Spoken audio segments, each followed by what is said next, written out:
Shalom, semuanya baik-baik saja.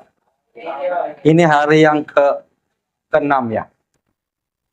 Iya, kita percaya di hari-hari ini Roh Kudus juga tetap ada dalam hidup kita.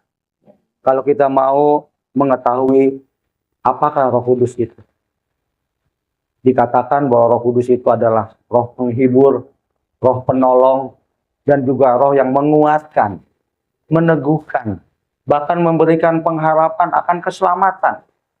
Karena Roh Kudus juga bersaksi tentang Yesus Kristus. Jadi pekerjaan Roh Kudus itu bersaksi tentang Yesus Kristus. Oleh sebab itu dia satu hakikat. Allah Bapa, Allah Anak, dan Allah Roh Kudus. Dan Yesus menjanjikan bahwa Roh Kudus akan datang. Artinya Roh Kudus itu tidak terbatas. Dia omnipresent. Dia ada di tempat ini, di GPD Eklesia. Dia juga ada di Bogor. Dia juga ada di BSD. Ada juga di Kalimantan mungkin. Ada juga di Papua. Ada di Irian Jaya. Bahkan di United States of America. Ada di Europe. Ada di manapun. Dia tidak terbatas. Oleh sebab tidak terbatas, dia boleh kita jadikan bukan andalannya. Jadi satu-satunya penolong dalam hidup kita yang tidak boleh kita tidak pernah berharap kepadanya. Makanya tadi Bung Andre katakan di lagunya, jangan tinggalkan rohmu ya Tuhan dalam hidup kami. Jangan engkau tidak ada dalam hidup kami Roh Kudus. Sebab kalau engkau tidak ada, kami menjadi manusia yang mungkin tidak akan berkenan ke dalam kebenaranmu. Itu sudah pasti. Ya, tema firman Tuhan untuk malam ini, jangan menistakan dan mendukakan Roh Kudus. Itu penting ya kan. Ketika kita tahu fungsi dari Roh Kudus dalam hidup kita, coba kita belajar untuk mengaktifkan dia. Sebab Roh Kudus itu adalah sebuah pribadi yang nyata. Dia punya feeling, dia punya perasaan. Pribadi yang tidak tersentuh oleh dosa. Sama seperti Tuhan Yesus. Jadi kalau kita berdosa, kita melukai hati Roh Kudus itu bisa meninggalkan kita. Seseorang yang meninggalkan, yang mendukakan Roh Kudus, artinya dia tidak akan juga pernah mau mengakui Tuhan Yesus sebagai Tuhan dan Juru Selamat dalam hidupnya. Itu udah pasti. Karena fungsi Roh Kudus itu adalah memberitakan tentang Yesus, tentang Allah yang benar, tentang penyelamat, dan Roh Kudus meneguhkan dengan tanda yang ajaib, dengan mujizat dan kuasa yang tidak terbatas. Jadi ada di tempat ini, juga ada di Papua, ada di Maluku, ada di Manado, ada di Sulut, ada di mana. Itulah fungsi Roh Kudus yang tidak terbatas oleh ruang dan waktu. Temanya jangan menistakan dan mendukakan Roh Kudus. Kita buka dulu yuk di dalam Kisah Rasul 5 ayat 3.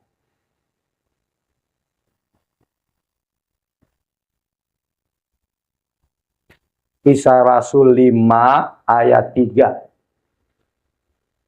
Kita baca bersama. Saya undang hamba-hambanya untuk menghormati logos firman-Nya Tuhan, kita bangkit berdiri. Yang kuat aja ya. Kalau yang nggak kuat, jangan. Ya. Karena hatinya juga yakin dan percaya Tuhan ada dalam setiap hidup kita. Demikian firman Tuhan. Tetapi Petrus berkata, Ananias, mengapa hatimu dikuasai iblis, sehingga engkau mendustai Roh Kudus dan menahan sebagian dari hasil penjualan anak itu. Silahkan duduk. Jadi Ananias dan Safira itu adalah murid-murid pertama daripada Rasul Petrus. Ia dipercaya mungkin sebagai bendahara, kelihatannya. Bendahara keuangan gereja mula-mula. Jadi pada saat itu gereja mula-mula itu harus benar, hidup dalam integritas, dalam kebenaran. Jadi tidak boleh mengenal ada KKN, ada korupsi, ada juga keserakahan. Karena pada saat itu mereka hidup dalam zaman aniaya oleh pemerintahan Romawi. Jadi mereka bersatu, bertekun dalam doa, dalam kesederhanaan, dalam contoh di mana Tuhan Yesus dipermuliakan. Karena mereka itu sedang dalam masa diteror. Selain diteror juga mereka itu akan dicari menjadi musuh daripada kekaisaran Roma. Nah, Ananias ini dipercaya, dia itu mungkin bendahara keuangan yang dipercaya memiliki akses tanah. Tanah itu mungkin punya gereja atau punya para rasul, tetapi tidak dijelaskan dengan detail. Tetapi ada hal yang tidak baik yang dilakukan oleh Ananias. Ia tidak jujur. Ia tidak hidup dalam kebenaran. Ia memiliki hati yang culas, yang licik, yang jahat, yang hidupnya dikuasai oleh keserakahan seperti Yudas Iskariot. Jadi bendahara keuangan di dalam gereja di zaman Tuhan Yesus itu ada Yudas Iskariot yang mengkhianati Yesus. Dan ini mungkin Ananias juga dipercaya oleh Rasul Paulus sebagai manajemen keuangan. Kenapa dia bisa mendukakan Roh Kudus? Karena dengan jelas dia memiliki keserakahan, ketidakjujuran, ketidakketerbukaan kepada Rasul Paulus dalam hal yang benar.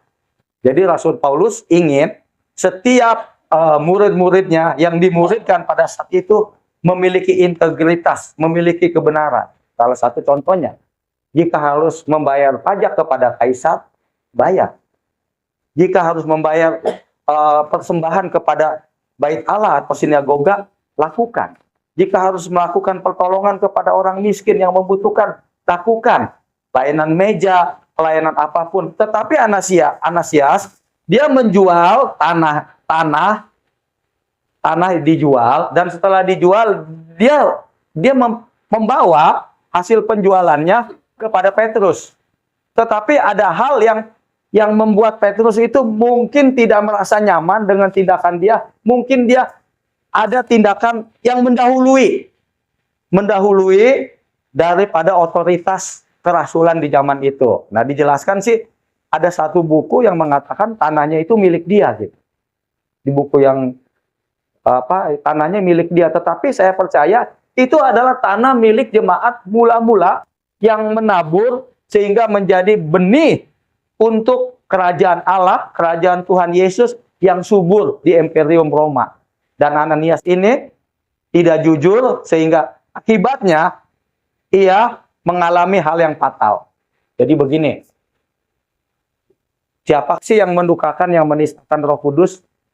Yang menistakan, yang mendukakan Roh Kudus adalah orang yang menolak kebenaran. Adalah orang yang tidak mempercayai kebenaran itu sebagai bagian dari hidupnya. Dan bahkan dia sudah tahu itu salah, dia tetap lakukan. Ini pasti Ananias ini udah tahu ini salah, nggak boleh, ini nggak boleh. Ada otoritasnya, ada aturannya, ada cara mainnya. Dia nggak bisa seperti itu. Tetapi dia mengambil jalan pintas sehingga dia dengan segera melaporkan hasil penjualan dari ladang atau tanah itu kepada Rasul Paulus, tetapi Rasul Paulus tetap menegur dia. Tetapi teguran itu saya percaya Rasul Paulus tidak membuat teguran itu dia harus mati, tidak. Tetapi Roh Kudus sendiri yang mungkin tidak bisa bekerja dengan Ananias sehingga Ananias mengalami hal yang fatal. Ada cerita yang sangat nyata. Orang ini sudah mengenal kebenaran. Orang ini sudah menjadikan Roh Kudus penolong hidupnya. Orang ini sudah menjadikan Roh Kudus penghibur dalam kehidupannya. Tetapi ketika dia melakukan hal yang dosa, yang najis, dia tidak bertobat, Roh Kudus keluar dari diri orang itu. Karena Roh Kudus itu dikatakan Roh Kudus yang lembut, Roh Kudus yang manis. Dia adalah pribadi yang kudus. Dari contoh ini tentang Ananias dan juga diikuti oleh Safira yang mengalami nasib yang kurang baik, kita belajar. Jangan menistakan dan mendukakan Roh Kudus. Karena ini berbahaya. Kebenaran itu yang datangnya dari Allah, dari Tuhan Yesus dan Roh Kudus sendiri, itu nggak bisa dipermainkan. Coba dalam hati nurani kita, ada nggak tegurannya? Jujur, ketika Roh Kudus ada, dia tuh ngingetin loh. Jangan, don't touch it. Jangan sentuh itu. Jadi teguran itu ada audible, dia tuh kelihatan nyata. Kamu jangan lakukan itu, kamu jangan lakukan itu. Itu ada Roh Kudus tuh dalam hidup kita. Kamu jangan lakukan itu, jangan lakukan itu. Kita tetap melakukannya, kita akan mengalami hal yang kurang baik. Coba bayangkan, kita panggil Roh Kudus yang suci, Roh Kudus yang lembut, Roh Kudus yang manis, engkau introspeksi diriku. Dia bisa memberi kita jalan atau masukan atau sesuatu yang kadang bisa audible loh di telinga kita. Kadang di hati nurani, nggak enak nih, nggak enak bener nih saya nih ngelakuin ini nih. Kayaknya pasti nih bermasalah nih. Dan ketika kita terobos, Roh Kudus udah kasih tahu itu jangan dilakukan. Kita berharap jangan nasib kita seperti Ananias dan Safira. Tidak. Artinya, jangan menistakan dan mendukakan Roh Kudus. Karena apa? Roh Kudus itu nggak bisa berdiam di dalam Roma 3:23 dan Roma 6 ayat 23. Sebab ketika ada benih dosa yang berkesinambungan, yang dihidupi, di mana ada Roh Kudus dalam hidup kita, Roh Kudus itu akan get out.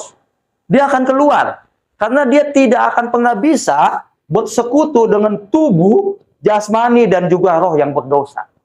Jadi saya percaya Ananias ini bukan hanya tidak jujur dalam keuangan saja, dia melakukan hal-hal lain di mana Roh Kudus tidak berkenan akan dia. Sehingga Petrus menghardik dia, dan ketika dihardik, saat itu juga dia mokat. Mokat itu bahasanya meninggal ya, mati langsung di tempat gitu ya kan.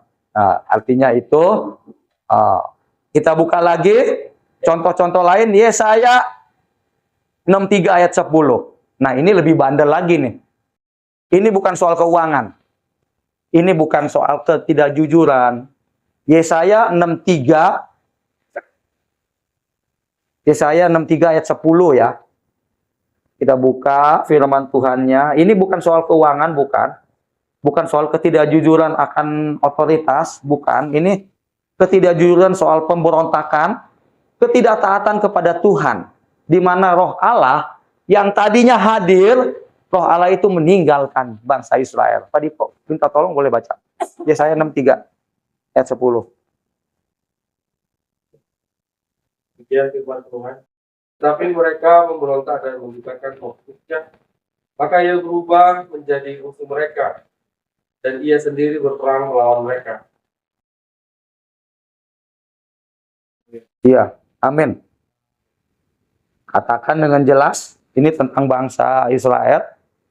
Tetapi mereka memberontak dan mendukakan Roh Kudusnya, maka ia berubah menjadi musuh mereka, dan ia sendiri berperang melawan mereka. Jadi artinya Allah meninggalkan, Roh Allah meninggalkan bangsa ini karena mereka itu bandel. Masih menyembah berhala, masih tidak bisa diatur, masih mau semaunya sendiri, masih mau ikut aturan bangsa-bangsa di sekelilingnya, masih mau kompromi dengan dosa, masih mau menyatakan dirinya benar, tidak ada pertobatan. Tidak ada pengampunan, tidak bisa mengampuni. Bahkan juga mereka juga tidak memiliki kasih untuk mengasihi Allah dengan sepenuh hati. Sehingga bangsa ini ditinggalkan oleh Roh Allah. Yesaya itu hidup 650 tahun sebelum Tuhan Yesus datang. Kurang lebih begitu ya. Yang terakhir kan Malaiki. Nabi terakhir bangsa Israel itu 400 tahun sebelum Yesus datang. Allah memberikan firman-Nya kepada Malaiki. Tetapi Yesaya ini dia masih ada raja-raja Yehuda dan masih ada raja-raja Israel. Tetapi mereka sudah diingatkan, kamu jangan main-main dengan kebenaran firman Allah. Kamu jangan main-main dengan kekudusan. Kamu jangan main-main dengan penyesatan, dengan hal-hal yang tidak kudus, yang tidak sesuai dengan Taurat Musa, dengan kebenaran Allah. Sebab kalau kamu masih melakukan itu, Allah akan meninggalkan engkau. Tetapi bangsa ini tetap kuat, tegar tengkuk, sehingga dikatakan, tetapi mereka memberontak dan mendukakan Roh Kudusnya. Maka ia berubah menjadi musuh mereka, dan dia sendiri berperang melawan mereka. Jadi kalau kita memberontak terhadap kebenaran yang udah dikasih contoh tadi, itu bisa loh kepada siapapun. Saya pernah ngalamin itu loh. Diingatkan nggak boleh, jangan. Itu kayaknya sebelum di sini, jujur aja ya, sebelum di sini. Jadi itu kasusnya tentang togel. Sebelum di sini kayaknya belum, karena 4 tahun yang lalu. Jadi udah pernah dikasih tahu, sharing sama Pak Sonce, kalau bisa Pak Willy jangan ambil yang pertogelan begitu, itu tetap nggak kudus, nggak apa. Terus ketika saya mau masuk ke area itu Tuhan ingatkan loh. Tuhan ingatkan jangan. Betul. Ketika saya masih melakukan itu 4 tahun atau 5 tahun yang lalu, karena sesudah COVID atau sebelum COVID itu lupa saya. Itu ada bagian-bagian orang itu yang ditangkap sama kepolisian. Roh Kudus ingetin saya, jangan ke sana. Benar, kalau saya ke sana mungkin saya digap, kena.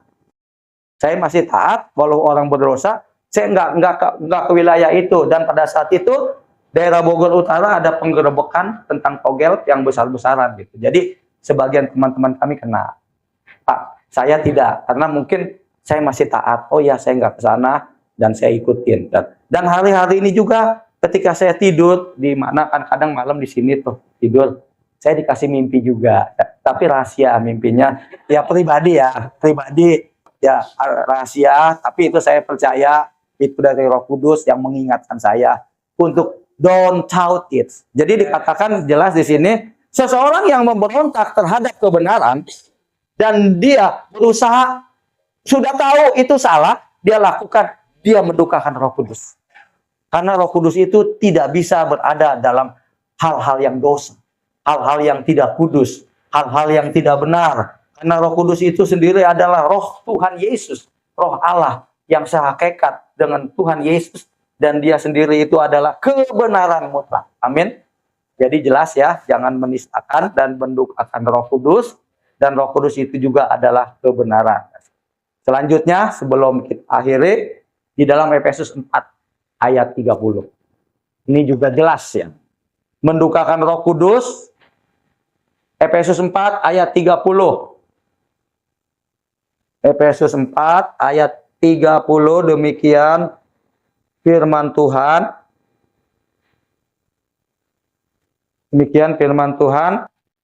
Dan janganlah kamu mendukakan Roh Kudus Allah yang telah memateraikan kamu menjelang hari penyelamatan. Jadi Roh Kudus itu memateraikan kita kepada kesaksian kita akan juru selamat, akan kekekalan, akan Tuhan Yesus yang kita jadikan Tuhan. Jadi Roh Kudus itu memateraikan. Dan kita kalau melarikan dari iman kita untuk menyangkal Yesus, kita juga sudah mendukakan Roh Kudus. Jika suatu ketika kita menerima Tuhan Yesus sebagai Tuhan dan Juru Selamat, itu 100% atau 1000%. Roh Kudus itu sedang memateraikan. Pak Dipo, Pak Willy, semua yang ada di sini sedang dimateraikan oleh Roh Kudus. Engkau saat ini telah menerima keselamatan dan kekekalan di dalam nama Yesus, dan engkau telah menerima Tuhan Yesus sebagai Tuhan dan Juru Selamatmu. Dan Roh Kudus memateraikan. Ketika kita melarikan diri keluar dari materai ini, kita mendukakan Roh Kudus. Roh Kudus itu bisa nangis loh. Dia bisa nangis loh. Roh Kudus itu bisa nangis karena dia pribadi. Dikatakan dia pribadi yang lembut. Dia pribadi yang ramah. Dia pribadi yang penuh kasih. Dia pribadi yang peduli. Dia pribadi yang menguatkan. Dia pribadi yang tahu akan engkau saat ini juga akan yang akan datang, karena dia juga adalah pribadi Tuhan Yesus dalam roh. Ini ingat ya, pribadi Tuhan Yesus dalam roh. Tuhan Yesusnya ada nggak? Ada. Karena Allah Bapa, Allah Anak, Allah Roh Kudus itu sehakikat. Dia adalah pribadi yang sama, dan pribadi itu adalah Allah sendiri. Itu adalah yang harus kita imanin. Jadi jangan mendukakan Roh Kudus, sebab kalau kita mendukakan Roh Kudus, kita bisa fatal. Kefatalan itu pribadi lepas pribadi beda-beda ya. Ada banyak contoh Ada banyak contoh. Sebetulnya saya tuh suka dikasih contoh. Ada satu keluarga dari Katolik tinggalkan Tuhan Yesus, masuk ke ajaran yang lain, hidupnya bukan lebih baik, bahkan dia menolak keselamatan di dalam Tuhan Yesus, bahkan dia tidak terima lagi Tuhan Yesus sebagai Tuhan dan Juru Selamatnya, hidupnya tidak lebih baik lagi. Dua orang ini sudah meninggal, dua-duanya wanita. Jadi ampuni Tuhan. Kita belajar, seseorang yang meninggalkan Tuhan Yesus karena banyak hal, ia mendukakan Roh Kudus. Ia meninggalkan kebenaran, ia meninggalkan sesuatu yang layak disembah selama-lamanya dalam hidup kita, karena kita tahu, kadang-kadang kita bisa kecewa meninggalkan Roh Kudus. Tetapi dari contoh-contoh tentang Ananias, tentang juga bangsa Israel yang memberontak, yang mendukakan Roh Allah, di mana mereka tidak bisa dipimpin di dalam kebenaran, mereka hanya hidup di dalam dagingnya, yang tidak mau diatur oleh Roh Kudus. Demikian juga terjadi di Efesus 4 ayat 30. Di dalam Efesus 4 ayat 30, di mana Rasul Paulus mengatakan bahwa kita sudah dimateraikan oleh Roh Kudus dengan kekekalan. Kita sudah dimateraikan oleh Roh Kudus dengan kebenarannya. Kita sudah dimateraikan oleh Roh Kudus dengan kesaksian kita. Hanya satu-satunya Allah yang benar, hanya satu-satunya penyelamat, hanya satu-satunya juru selamat yang ada dalam hidupku, Yesus, tidak ada yang lain. Ketika kita menolak yang lain, kita bisa menyembah yang lain. Kita bisa menyembah kepada dewa pohon, kepada dewa bumi, kepada dewa-dewa yang ada di lautan, kepada manapun, bahkan kepada Poseidon, bahkan kepada dewa-dewa Jupiter, bahkan kepada Uranus, kepada yang lain, bahkan kepada sembahan-sembahan lain yang di luar Yesus. Ketika kita sudah dimateraikan oleh Roh Kudus dalam Efesus 4 ayat 30 ini, itu bahaya. Hati-hati, jangan sekali-kali tinggalkan Yesus. Memang ada masa-masa, kebanyakan anak muda yang jomblo, dia dapat maitua yang cantik, dia bisa ikut, dan dia tinggalkan imannya. Demikian juga yang cowok, yang cewek ngelihat ada pria lain yang lebih baik, karena itu dia bisa tinggalkan. Tetapi apapun alasannya, satu hal, jangan menistakan, mendukakan Roh Kudus karena kita sulit dan susah. Ingat, kesulitan dan kesusahan adalah proses. Supaya Tuhan bekerja dalam setiap hidup kita untuk menyatakan mujizat dan kuasa-Nya. Ketika kita sulit dan sukar dan mungkin nggak ada jalan keluar, percayalah, Roh Kudus, Tuhan Yesus tidak akan pernah tidak menolong kita. Dia menolong, dia menolong pada waktunya.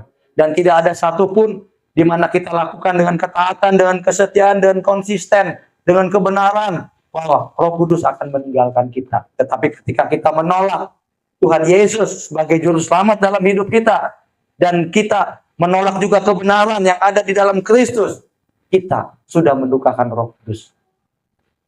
Semua umat Tuhan di tempat ini, kita belajar dari Ananias, dari bangsa Israel, dari jemaat Efesus.